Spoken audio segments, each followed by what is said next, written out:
Assalamualaikum warahmatullahi wabarakatuh.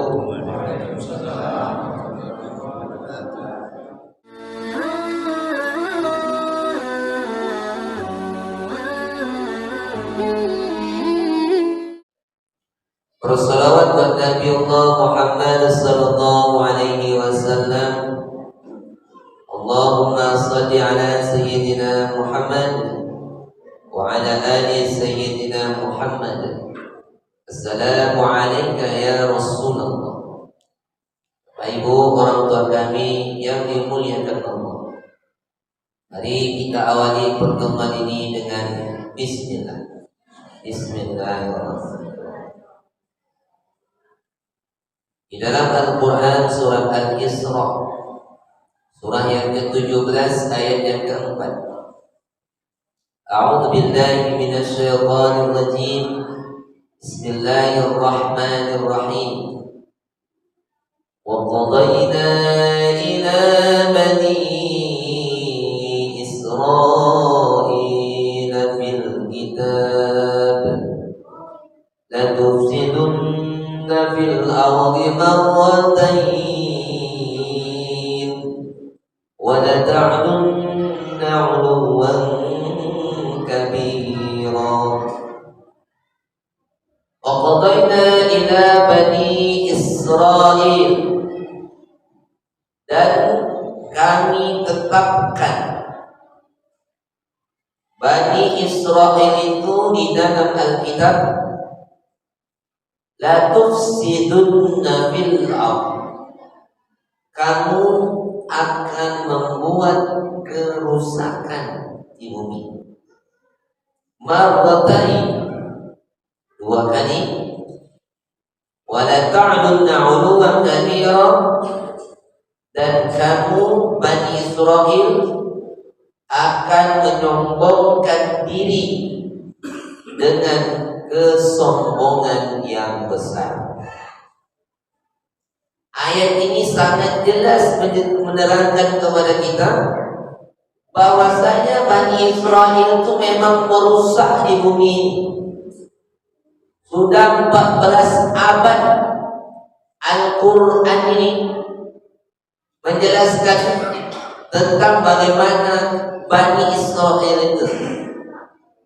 Makanya Bapak Ibu, Bani Israil ini kebanyakannya mada-mada. Dulu Nabi Musa pernah mengajak kaumnya untuk pergi berperang. Wahai kaumku, ayo sama-sama kita berjuang. Apa jawaban dari Bani Israil ketika itu? Ya Musa, kalau nak pergi berperang jangan bawa kami, bawalah saudaramu itu Harun. Kami jangan dibawa, tapi kalau nanti sudah menang, sudah aman, baru kami datang. Itu namanya apa? Cara dia buruk. Coba.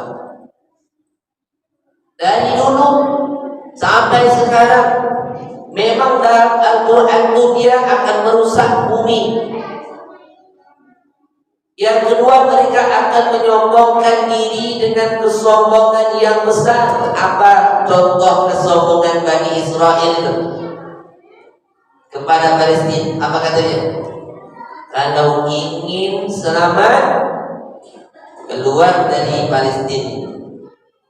Jikalau tidak, mati. Itu kan sombong.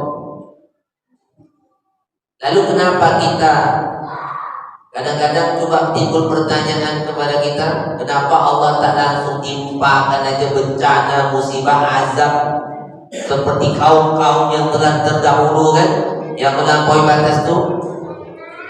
Disitulah Allah itu ingin memberikan belajar kepada kita sejauh mana kita peduli dengan saudara kita itu. Apakah kejadian yang ada di Palestina dan Israel itu membuat kita sedih? Atau kita biasa-biasa saja, tidak ada peduli sedikit pun? Makanya Bapak Ibu yang dimuliakan Allah, perniagaan yang paling penting, perniagaan dengan Allah yang sangat menguntungkan, yang bisa membebaskan kita dari azab yang pedih, adalah berjihad. Bismillahirrahmanirrahim. Ya ayyuhalladzina amanu hal adullukum ala tijaratin tunjikum min adzabin alim. Hai orang-orang yang beriman, maukah kamu aku tunjukkan satu perniagaan yang akan menguntungkan dan yang akan membebaskan kamu dari azab yang pedih?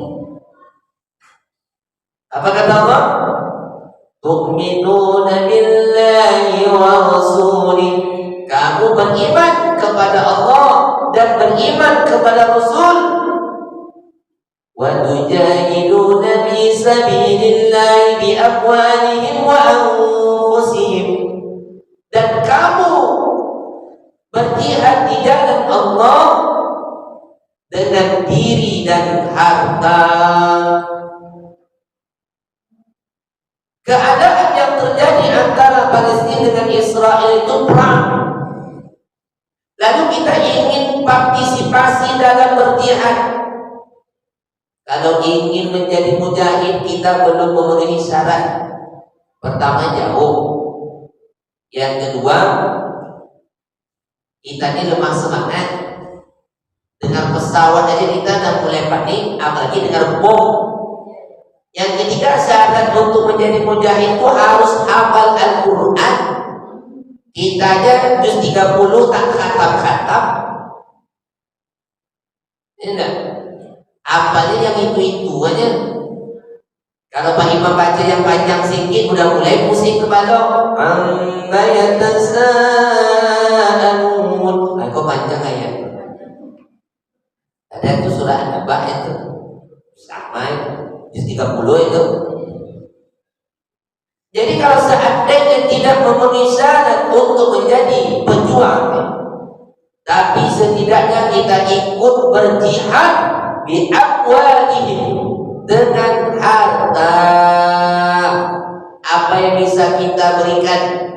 Ada donasi untuk Palestina, kita sumbangkan. Setidaknya yang kita berikan meskipun tidak seberapa, setidak-tidaknya ada rasa kemanusiaan. Kita butuh saudara kita yang ada di Palestina. Tapi mohon maaf Bapak Ibu, kemarin ada bantuan yang datang ke Palestina itu berupa kain kafan. Itu suatu penghinaan menurut saya. Kenapa kain kafan yang dikirim? Dan untuk membungkus mayat, Ustaz. Orang yang mati syahid itu tidak butuh kain kafan. Orang yang mati syahid itu tidak perlu dimandikan, cukup disolat dan dikuburkan. Karena orang yang mati syahid itu, darahnya, lukanya itu akan menjadi saksi di hadapan Allah Subhanahu wa ta'ala. La taqulu liman yuqtalu fi sabilillahi amwat bal ahya. Jangan kamu katakan orang yang mati syahid itu mereka mati, tidak. Bal ahya, mereka hidup. Hidup dari sisi pandangan Allah. Menurut pandangan kita, orang yang mati berjuang itu mati, tapi mereka hidup di sisi Allah. Mana buktinya? Ada tak contohnya? Orang yang mati syahid itu jasadnya utuh, tidak dimakan cacing tanah. Kita lihat sejarah tahun ketiga Hijriah pada pemerintahan Khalifah Umar. Mungkin lebih kurang 10 tahun. Pada masa Khalifah Umar terjadilah hujan lebat, banjir, sehingga terkuras-kuraslah tanah-tanah yang di arah itu. Dan yang menyebabkan tanah terkuras itu salah satunya adalah makam Uhud. Akhirnya kaki-kaki mereka yang syuhada itu masih nampak utuh dan masih mengeluarkan darah. Ini yang disebut dengan orang yang mati syahid itu mereka hidup di sisi Allah. Ini yang dapat saya sampaikan di hadapan Bapak dan Ibu semuanya. Terima kasih atas segala perhatian. Mohon maaf bila mana ada kekurangan. Kita tutup dengan alhamdulillahirabbil alamin. Subhanakallahumma rabbana wa bihamdika asyhadu an la ilaha illa anta astaghfiruka wa atubu ilaik. Assalamualaikum warahmatullahi wabarakatuh.